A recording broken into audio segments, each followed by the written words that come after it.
ഇന്ന് നമ്മളെ ചുങ്കത്ര പഞ്ചായത്തിൽ ഒരു ക്ലാസ് ഉണ്ടായിരുന്നു കേട്ടോ പേരൻസിന് വേണ്ടിയിട്ട്. Parenting in the digital world എന്ന വിഷയത്തെ പറ്റിയിട്ട് നമുക്ക് പറഞ്ഞു തരാൻ വേണ്ടിയിട്ട് കൗൺസിലിംഗ് ആയിട്ടുള്ള ഡോക്ടർ ടീന ജോസഫ് പറഞ്ഞിട്ടുള്ള മേഡാണ് കേട്ടോ. അപ്പൊ മേഡത്തിന്റെ ക്ലാസ് നല്ല യൂസ്ഫുൾ ആയിട്ടോ ഞങ്ങൾക്ക്. അപ്പൊ നമ്മളെ പാരന്റ്സ് ഒക്കെ ഈ ക്ലാസ് ഒന്ന് കേൾക്കണം കേട്ടോ. മക്കളെ എങ്ങനെ വളർത്തണം എന്നൊക്കെ നമുക്ക് ഡീറ്റെയിൽ ആയിട്ട് പറഞ്ഞു തരുന്നുണ്ട്. നമുക്ക് തുടങ്ങാം. എന്താണ് പേരന്റ്? സ്ലൈഡുകളുള്ളത് ഇംഗ്ലീഷിലാണ്. എനിക്ക് ഈ മലയാളത്തിൽ സ്ലൈഡ് ഉണ്ടാക്കാൻ ബുദ്ധിമുട്ടുകൊണ്ടാണ്. പക്ഷെ ഞാൻ പറയണതൊക്കെ മലയാളത്തിൽ പറയും.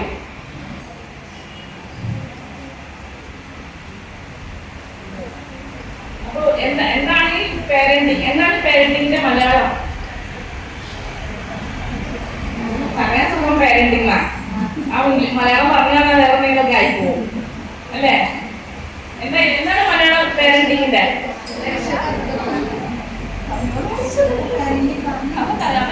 പറയാൻ നമുക്ക് പേരന്റിങ് എന്ന് പറയാൻ എളുപ്പം.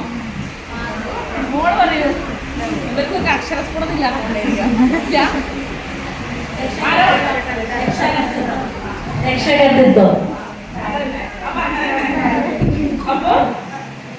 പേരന്റിങ് എന്ന് പറഞ്ഞാല് നമ്മള് ഒരു റോളാണത്. നമ്മൾ ചെയ്യേണ്ട ഒരു സിനിമയിലൊക്കെ ഓരോരുത്തർക്ക് റോൾ ഉണ്ടാവില്ലേ ഇല്ലേ? അപ്പൊ നമുക്കുള്ളൊരു നമ്മുടെ ജീവിതത്തില് സ്ത്രീകളുടെയും പുരുഷന്മാരുടെയും ജീവിതത്തിലുള്ള ഒരു റോളാണ് നമ്മൾ നിർവഹിക്കേണ്ട ഒരു അഭിനയിക്കല്ല, നമ്മൾ നിർവഹിക്കേണ്ട ഒരു കർത്തവ്യമാണ് ഈ പേരന്റിങ് എന്ന് പറഞ്ഞാല്. അതില് നമ്മൾ അവരെ വളർത്തണം. അതാണ് നമ്മൾ റേസിംഗ് വേണം. അവരെ വളർത്തി കൊണ്ടുവരുന്നു. എങ്ങനെ? നമ്മളവർക്ക് ഭക്ഷണം കൊടുക്കുന്നു, താമസിക്കാനുള്ള സ്ഥലം ഒരുക്കുന്നുണ്ട്, വേണ്ട പഠിപ്പിന് വേണ്ട വിദ്യാഭ്യാസത്തിന് വേണ്ട കാര്യങ്ങൾ നമ്മൾ ചെയ്തു കൊടുക്കുന്നുണ്ട് അല്ലേ? ഇതെല്ലാം വളർത്തുന്നതിന്റെ ഭാഗത്ത് പേരൻസ് നിലയിൽ നമ്മൾ അവരെ വളർച്ചയ്ക്ക് വേണ്ട കാര്യങ്ങൾ ചെയ്തു കൊടുക്കുന്നു. സമയാസമയത്ത് നമ്മൾ അവർക്ക് സുഖമില്ലെങ്കിൽ ഡോക്ടറെ കാണിക്കുന്നു, പിന്നെ വേണ്ട കുത്തിവെപ്പുകൾ കൊടുക്കുന്നു. അപ്പൊ അവരുടെ ആരോഗ്യം ഇതൊക്കെ അവകാശമാണ്, അവരുടെ അവകാശങ്ങളാണ്. നിങ്ങളുടെ കടമയാണ്. ഇതൊക്കെ കുട്ടികളുടെ അവകാശങ്ങളാണ്. നല്ല രീതിയിൽ വളർന്നു വരണം എന്നുള്ളത് അവരുടെ ഒരു അവകാശം കൂടിയാണ്. നമ്മുടെ ഭരണഘടനയിൽ പറഞ്ഞ കാര്യങ്ങൾ തന്നെയാണ്. അപ്പൊ നമ്മൾ അവരെ വളർത്തി കൊണ്ടുവരുന്നു. പിന്നെ നമ്മൾ ചെയ്യുന്നത് അവരെ നമ്മൾ സപ്പോർട്ട് ചെയ്യണം. എന്തിനു വേണ്ടി സപ്പോർട്ട് ചെയ്യണം? അവർക്ക് എന്തെങ്കിലും പ്രയാസം ഉണ്ടെങ്കിൽ അവര് പറയുമ്പോൾ നമ്മളത് കേൾക്കുന്നു അല്ലേ? പിന്നെ നമ്മൾ അവരെ സംരക്ഷിക്കണം. വേണ്ടേ? നമ്മളല്ലേ അവരെ സംരക്ഷിക്കേണ്ട ആൾക്കാർ. അപ്പൊ നമ്മളവരെ സംരക്ഷിക്കുക. അതും നമ്മുടെ പേരന്റിങ്ങിന്റെ ഒരു ഭാഗമാണ്. എന്തുകൊണ്ടായിരിക്കാം നമുക്ക് ഈ സ്കൂളുകളിൽ ഇങ്ങനത്തെ ഒരു പോസ്റ്റ് വരാൻ കാരണം? ന്യൂജൻ കാലഘട്ടത്തിൽ വളർന്ന കുട്ടികളാകുമ്പോൾ പലതരം മാറ്റങ്ങൾ സംഭവിക്കുന്നത് പോകാന്. അതെ. അപ്പൊ ചില അമ്മമാര് പറയും ഞങ്ങളുടെ കാലത്തൊന്നും ഇങ്ങനെ ഇല്ലായിരുന്നു ഇല്ലേ? ഇപ്പോഴത്തെ കാലത്ത് എന്തൊക്കെയാ പിള്ളേർക്ക് മക്കൾക്ക് എല്ലാവിധ സൗകര്യങ്ങളുണ്ട്. ഞങ്ങൾ പഠിക്കുമ്പോഴും ഇങ്ങനെയില്ല. ഈ ഒരു വർത്താനം കേൾക്കാൻ മക്കൾക്ക് ഇഷ്ടമാണോ? ഞങ്ങളൊക്കെ സ്കൂളിലേക്ക് നടന്നുപോയി. ഞങ്ങൾ ഇത്രയും ദൂരം നടന്നു. നിങ്ങൾക്ക് ബസ് ഉണ്ട്, നിങ്ങൾക്ക് ഓട്ടോ ഉണ്ട്, നിങ്ങൾ കൊണ്ടാക്കുന്നു. ഇതെല്ലാം അവര് കേൾക്കുന്നുണ്ട്. നിങ്ങൾ ഈ പുഞ്ചിരി കാണുമ്പോൾ എനിക്ക് അറിയാം ഏകദേശം 90% ആൾക്കാർ ഈ ഡയലോഗ് പറയുന്നുണ്ട്. ഞാനും പറഞ്ഞിട്ടുണ്ട്. അത് നമ്മൾ പറയുന്നത് നമുക്ക് അത്രയും ബുദ്ധിമുട്ടുണ്ടായിരുന്നു. ആ ബുദ്ധിമുട്ടിന് നമ്മൾ തരണം ചെയ്തു എന്നുള്ളത് നമുക്ക് ആ ഒരു മെസ്സേജ് കുട്ടികൾക്ക് കിട്ടാനാണ്. അല്ലാണ്ട് അവരെ കളിയാക്കാനല്ല. നിങ്ങൾക്ക് എല്ലാം സൗകര്യമുണ്ട് ആ ഒരു അർത്ഥത്തിലല്ല. പക്ഷെ അവരാണ് സെൻസിലല്ല എടുക്കുന്നത്. അതെന്തുകൊണ്ടാണ് ആ സെൻസിൽ എടുക്കാത്തത്? ഇപ്പം ഈ മാഡം പറഞ്ഞ പോലെ അവർ ന്യൂജനാണ്. നമ്മളുള്ള നാളത്തെ പോലത്തെ കാര്യങ്ങളല്ല അവരുടെ ചിന്തയിലും അവരുടെ പ്രവൃത്തിയിലും ഉള്ളത് അല്ലെ? ഇപ്പോഴത്തെ പിള്ളേർക്ക് പേടിയുണ്ടോ? ഇല്ല. നമുക്ക് പേടിയുണ്ടായിരുന്നോ? നമുക്ക് മീൻസ് ഒരു 90കളുടെ സ്കൂൾ വിദ്യാർത്ഥികൾക്ക് കുറച്ചൊക്കെ ഒരു പേടി ഉണ്ടായിരുന്നോ? പക്ഷെ ഇപ്പോഴത്തെ പിള്ളേർക്ക് പേടി കുറവ്. അവര് കുറച്ചുകൂടി ബോൾഡാണ്. ചിലപ്പോൾ ഞങ്ങളെപ്പോലത്തെ ആൾക്കാരുടെ ക്ലാസ് കൊടുത്തിട്ടായിരിക്കാം. നിങ്ങൾ പെൺകുട്ടികളാണെങ്കിൽ നിങ്ങളെ ശാക്തീകരണം വേണം, സ്ത്രീ ശാക്തീകരണം വേണം. ഇതൊക്കെ നമ്മള് പറയാറുണ്ട്. അവര് കുറെ വർക്ക്ഷോപ്പിലും ട്രെയിനിങ്ങിലൊക്കെ പങ്കെടുക്കുന്നുണ്ട്. ശാക്തീകരണം വേണം അല്ലേ? പക്ഷെ അത് ഏത് സെൻസിലാണെന്നാണ് അവര് മനസ്സിലാക്കേണ്ടത്. അവരിപ്പോ വീട്ടിലാണെങ്കിൽ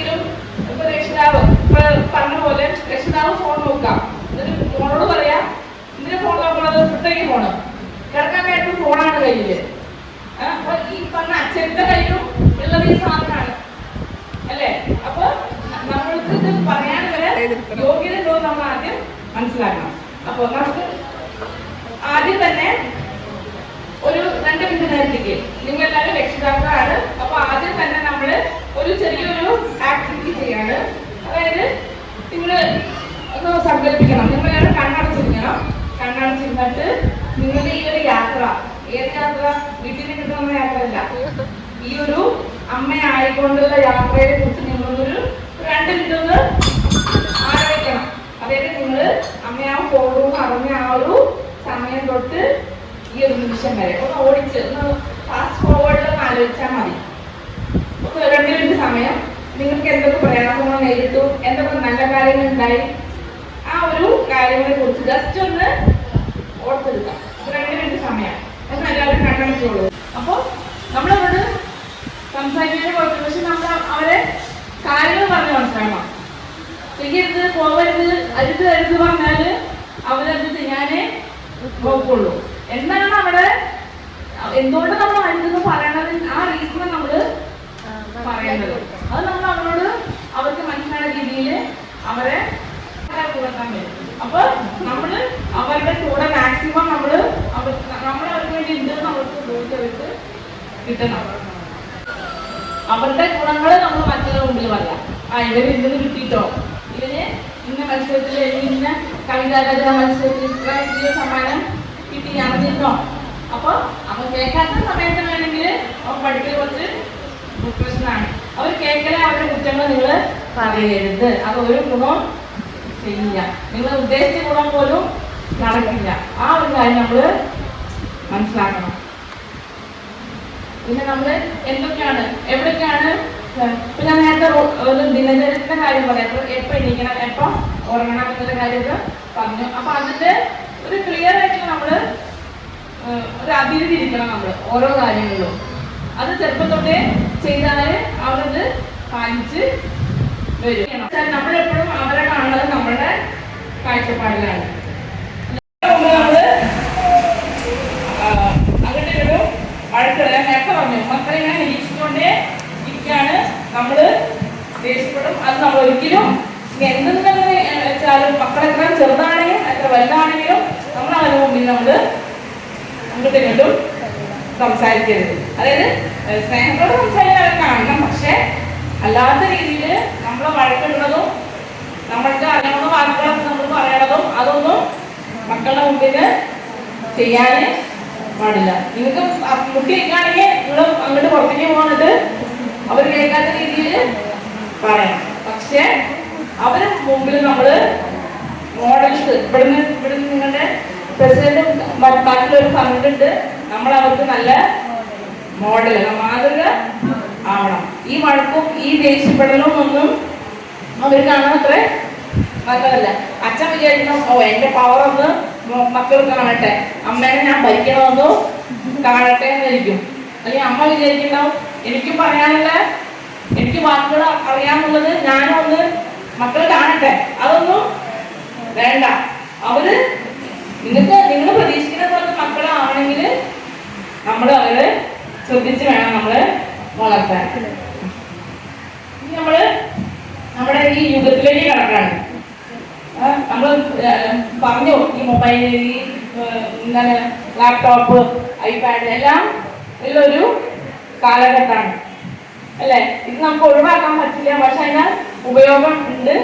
എന്നാലും അതിനൊരു ലിമിറ്റാണ് നമുക്ക് എങ്ങനെ വേണമെന്ന് ആഗ്രഹിക്കുന്നത്. അപ്പൊ ഈ ഒരു യുഗം എന്ന് പറയുന്നത് ഡിജിറ്റൽ ഇതാണ്, ഒരു അങ്ങനത്തെ ഒരു കാലഘട്ടമാണ്. പണ്ടൊക്കെ നമ്മൾ പറയാറില്ലേ, ഓരോ ഹിസ്റ്ററിയിലൊക്കെ പഠിച്ചിട്ടില്ലേ ഓരോരുത്തരുടെ കാലഘട്ടങ്ങള് ഇല്ലേ, എന്താണ് മൗര്യന്മാരുടെയോ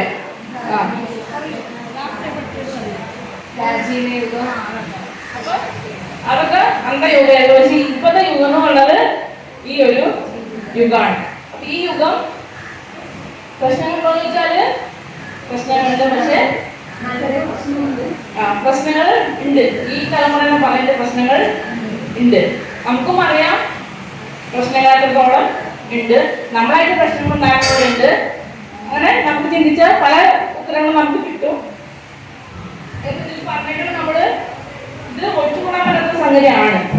ഇപ്പൊ AI എല്ലാം ഉണ്ടല്ലോ, നമുക്ക് അതിന് ചിന്തിക്കേണ്ട ആവശ്യമില്ല. നമുക്കിപ്പോ ഒരു സാധനം ChatGPT, ജെമിനായി മറ്റൊന്ന് പറഞ്ഞുകൊണ്ട് കുറെ സംഗതികളുണ്ട്.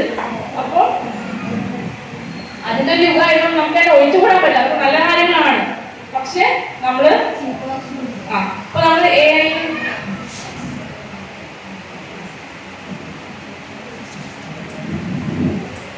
കുട്ടികൾ വളരെ ചെറുപ്പം തൊട്ട് തന്നെ ഈ മൊബൈലിനോട്, അല്ലെങ്കിൽ എന്തോ ആയിക്കോട്ടെ, ലാപ്ടോപ്പ്, മൊബൈലിലേക്ക് നമുക്ക് ലാപ്ടോപ്പ് കൊടുക്കണു, ലാപ്ടോപ്പിൽ എന്തെങ്കിലും കാണിച്ചു കൊടുക്കണു, അതാണ്.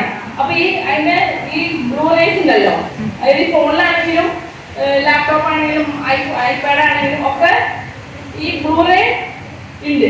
ഇത് നമ്മൾ സാധാരണ നമ്മളൊരു ഫോൺ നോക്കുമ്പോൾ നമ്മളെ എങ്ങനെയാ നമ്മളെ ശ്രദ്ധിച്ചാൽ മതി. നമ്മളൊരു 5 മിനിറ്റ് ഫോൺ നോക്കുമ്പോൾ നമ്മൾ എത്രത്താണ് നമ്മുടെ കണ്ണ് ചിമ്മുന്നുണ്ട്. ചിലപ്പോൾ കാണുമ്പോൾ നമ്മള് ചിമ്മിരുന്നാവില്ല. അപ്പൊ അത് നമ്മൾ കുറച്ച് കണ്ടു കഴിയുമ്പോൾ നമ്മളിത് മാറ്റി വയ്ക്കുമ്പോൾ നമ്മളൊന്ന് ജസ്റ്റ് നടക്കുമ്പോൾ നമുക്കൊരു എരിച്ചില് തോന്നും. അതെന്തുകൊണ്ട് നമ്മുടെ കണ്ണിങ്ങനെ ഡ്രൈ ആവാണ്. ഈ ബ്ലൂ റേസിനോട് എക്സ്പോസ് ചെയ്യുമ്പോൾ നമ്മുടെ കണ്ണ് എക്സ്പോസ് ആവുമ്പോൾ നമുക്ക് നമ്മൾ അറിയില്ല. കാരണം നമ്മളിത് ഭയങ്കര കോൺസെൻട്രേഷനിലാണ് നമ്മളിത് നോക്കണത്. ഒരു ഭാഗം പോലും മിസ്സാവരുത് എന്നുള്ള മട്ടിലാണ് നമ്മള് നോക്കണത്. അപ്പൊ അങ്ങനെ നമ്മള് കണ്ടിന്യൂസ് ആയിട്ട് നോക്കുമ്പോൾ നമുക്ക് ബുദ്ധിമുട്ട് വരും. ഈ ചെറിയ മക്കളുടെ കാര്യം അപ്പോൾ നമുക്ക് പറയാനുണ്ടാവും. അവര് 2-3 വയസ്സായ മക്കൾ ഇതിങ്ങനെ കണ്ണടക്കാണ്ട് നോക്കിയിരിക്കുമ്പോൾ എത്രത്തോളം അവരത് ബാധിക്കുന്നുണ്ട്. അപ്പൊ വളരെ ചെറുപ്രായം തൊട്ടാണ് ഇപ്പൊ കുട്ടികള് ഫോണ് നോക്കണം. ചില രക്ഷിതാക്കളുണ്ട് കൊടുക്കില്ലാന്ന് വിചാരിച്ച് ഓഫീസിലുള്ളവരൊക്കെ ഉണ്ട്. പക്ഷെ ചിലവരങ്ങനെ ചെറുപ്പം തൊട്ടേ ഉപയോഗിച്ച് തുടങ്ങുന്നവരും ധാരാളം ഉണ്ട്. അപ്പൊ നമ്മള് ഇപ്പൊ നിങ്ങൾ എല്ലാവരും യൂട്യൂബും കാണുന്നുണ്ട്. അപ്പൊ അതിൽ തന്നെ ഈ പല ആക്ടിവിറ്റീസ് ഉണ്ട് നമുക്ക് കുട്ടികൾക്ക് കൊടുക്കാൻ പറ്റിയത്.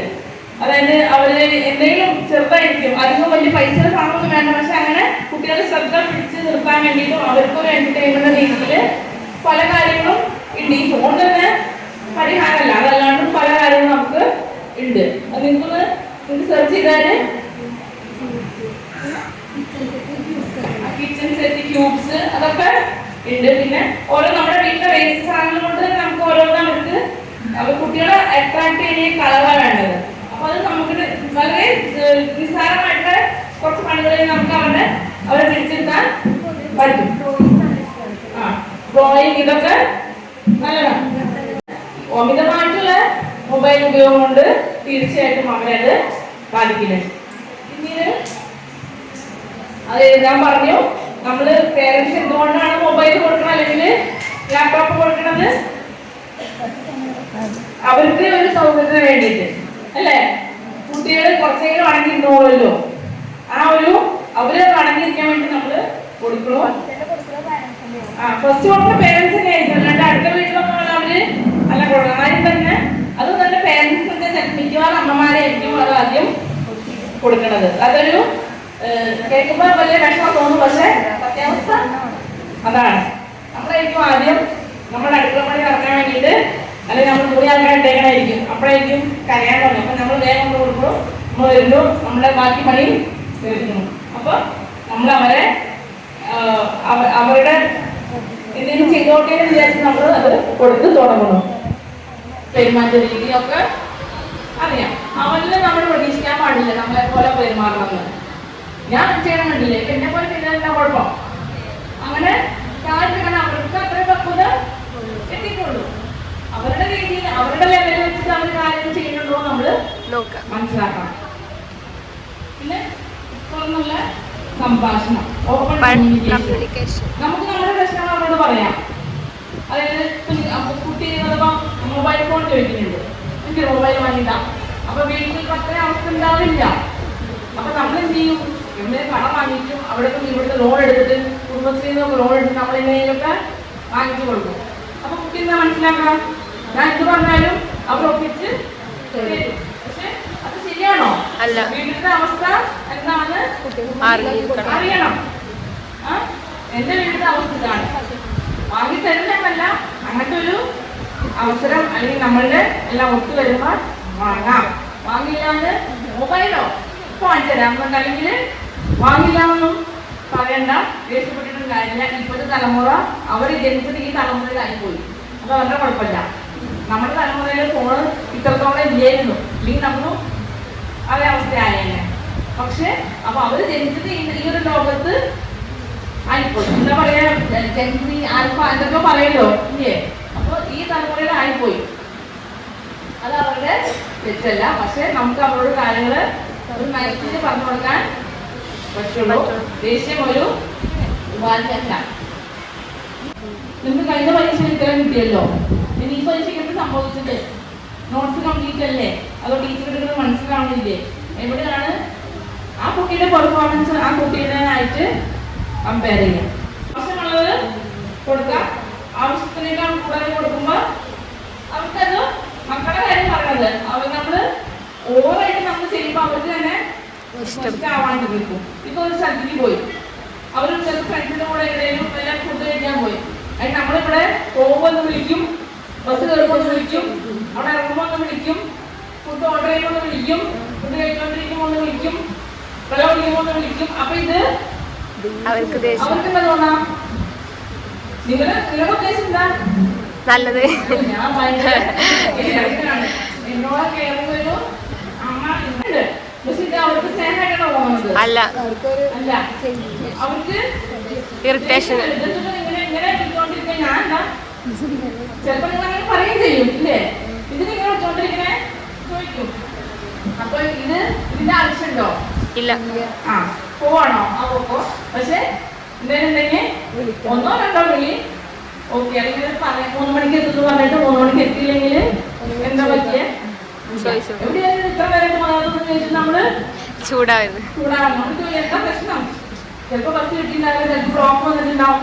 ഞാൻ വന്നപ്പോ അങ്ങനെ ഉണ്ടായിരുന്നു, ബ്ലോക്ക് ഉണ്ടായിരുന്നു, അതുകൊണ്ട് എനിക്ക് എത്താൻ പറ്റില്ല. അപ്പൊ അങ്ങനത്തെ സാഹചര്യങ്ങളും ഉണ്ടായേക്കാം. ഒന്നോ രണ്ടോ വിളികൾ നമുക്ക് വേണം.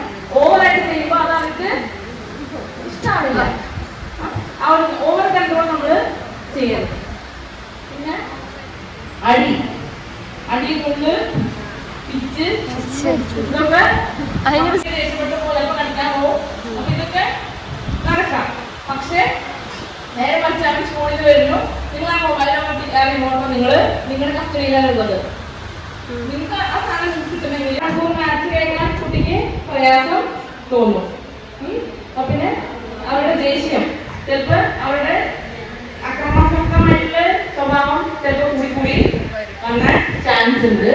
പിന്നെ എന്തും ഒരു ചെറിയ ഒരു സ്ട്രെസ് പോലെ അവർക്ക് താങ്ങാൻ പറ്റാത്തൊരു അവസ്ഥയാവും. ഉറക്കത്തിന്റെ പ്രശ്നം വരും. ബ്ലൂ റേസ് നമ്മൾ കിടക്കാനായിട്ട് നോക്കിക്കൊണ്ടിരുന്നാല് നമ്മുടെ കണ്ണ് ഡ്രൈ ആവും. പിന്നെ അടയ്ക്കുമ്പോൾ നമുക്ക് എരിച്ചിൽ വരും. അപ്പൊ ഉറക്കം വരില്ല. നമ്മളും കൂടെ ശ്രദ്ധിക്കേണ്ട ഒരു കാര്യമാണ്. ഉറങ്ങാൻ നേരത്തെ നമ്മൾ മാക്സിമം നമ്മൾ നോക്കാണ്ട് ഇരിക്കണം. അതിന് മുമ്പ് നോക്കി ഉറങ്ങുന്നതിന് ഏകദേശം 1 മണിക്കൂർ മുമ്പേ നമ്മൾ ഈ ഓഫാക്കി വെക്കണം. പിന്നെ സോഷ്യൽ ഡിറ്റാച്ച്, അതായത് സമൂഹത്തിൽ നമ്മൾ മാറാൻ അകലാനുള്ള ചാൻസ് കൂടുതലാണ്. ഇത് മാത്രമായി പോകും. ആൾക്കാരോട് സംസാരിക്കാൻ നമുക്ക് ഇപ്പൊ തന്നെ നമുക്ക് നോക്കിയാൽ അറിയാം, മക്കളും അധികം ഇന്ററാക്ട് ചെയ്യുന്ന കൂട്ടത്തിലല്ല. അവരൊന്നും അധികം ഇടപെടുന്നില്ല. പിന്നെ അവരുടെ അക്കാഡമിക് ആയിട്ടുള്ള പഠന സംബന്ധമായ കാര്യങ്ങൾ അവർ മുന്നോട്ട് ബാക്കോട്ട് പോകുന്ന ഒരു സാഹചര്യം.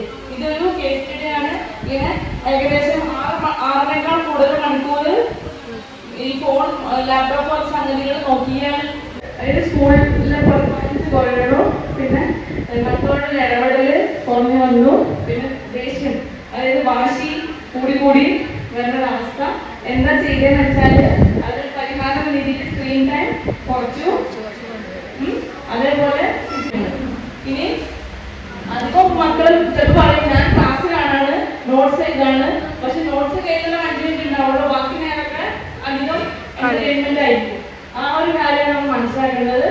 പിന്നെ കൂടുതലായിട്ട് സ്ക്രീൻ ഉപയോഗിക്കുന്നതനുസരിച്ച് അവരിലുള്ള സ്വഭാവ പ്രശ്നങ്ങളും കൂടി വരും. നമ്മളത് എടുത്തു വെക്കാൻ ശ്രമിച്ചാൽ അവർക്ക് അമിതമായിട്ട് ദേഷ്യം വരും.